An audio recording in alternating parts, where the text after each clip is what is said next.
eu sou a Fran. Oi, meu nome é Felipe. A gente acabou de plantar 2 mudas aqui no Rio da Prata.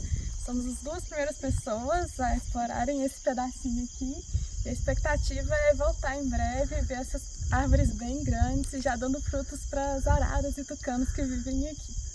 De ajudar a replantar essa área, esse bioma maravilhoso que é o Cerrado, né?